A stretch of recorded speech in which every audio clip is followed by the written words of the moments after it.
Hi, my name's Sarah Holding, and this is the fourth in the series of videos that I'm making to explain some of the thinking that went into my brand new book, CHAMELEON. So this seems too big a topic really for a very short video, but I want to talk in this one about the pyramids and the role that they play in my story, about the Sphinx on the Giza plateau in Cairo, adjacent to the three great pyramids, and also the idea of the Sothic cycle and the connection to Sirius, which I talked about in an earlier video. So the big question with the pyramids, which everybody asks as soon as they go there or as soon as they find a picture of the pyramids for the very first time, is what on earth were they for? When were they built? How were they built? And these are some of the things that I had to address in preparing to write CHAMELEON. So we see all those stories, don't we, about slaves rolling large pieces of stone which they've somehow cut with pieces of dolerite with their bare hands, and manoeuvre all these precisely cut pieces of stone, hundreds of millions of pieces of stone, into position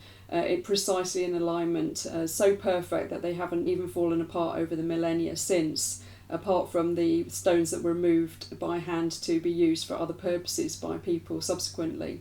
So in my story, I speculate that Thoth, who I named Tahuti in the story as an alternative name, actually was a giant who commanded a bunch of other giants to build the pyramids. They were built as a seed colony for the Atlanteans to relocate to when calamity struck. So there was a lot of preparation and years in the making, but the giants were enslaved and they were put at the service of Thoth, who was directing operations for the relocation of Atlantis, and also preparing to relocate not just the people but all their documents, all their precious manuscripts and so forth that were going to be sealed away in the Hall of Records, which is still believed to be below the Sphinx,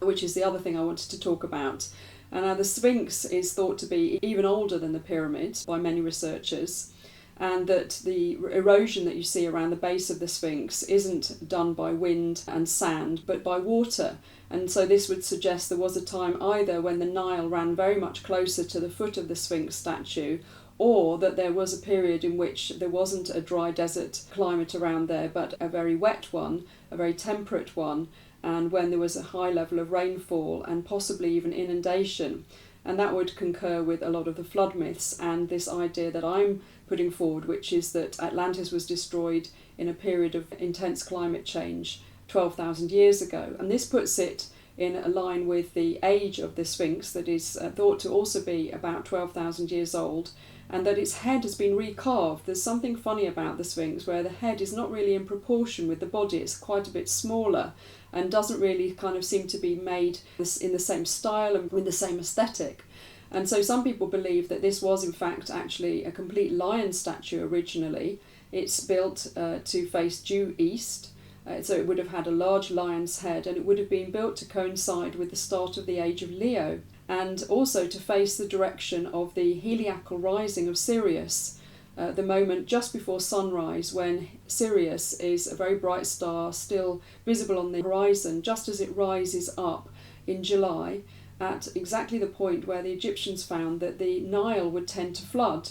So it was seen as a kind of omen of a very important moment in their calendar, and began the Sothic cycle, which is another name for Sirius, Soth. And so the connection between Egypt and Sirius, and obviously the Dogon and Sirius, which I've talked about before, is pretty significant, and is more than just about telling farmers when to plant their crops or when to harvest or when the floods are likely to come so their fields will be inundated. It has a much greater significance. All the temples were built so that the alignment would ensure that the ray of light cast by Sirius just as it rose before the sun would strike the altar at the back of the temple. And these things are very precisely and mathematically done, and there must have been a very important reason for it. So you've got these three pyramids in Egypt being built by Thoth in order that the Atlanteans will have not just a place to relocate to, but a place to store their precious things. And that coincided with the start of the age of Leo and the constellation Leo becoming dominant in the sky as part of the great cycle and the precession of the equinoxes. And that Sirius was the reason why it faced east, so that it would be facing the moment when the star rose above the horizon on the eastern sky. So I hope you found that interesting and that you'll want to watch some of the rest of these videos that I'm uploading as part of this series to celebrate the launch of CHAMELEON, my brand new book, which comes out on the 28th of June. As always, do leave a comment below because I'd love to know what you think, and you can pre-order my book now from all the leading online retailers, and also you can order signed copies from my website sarah-holding.com.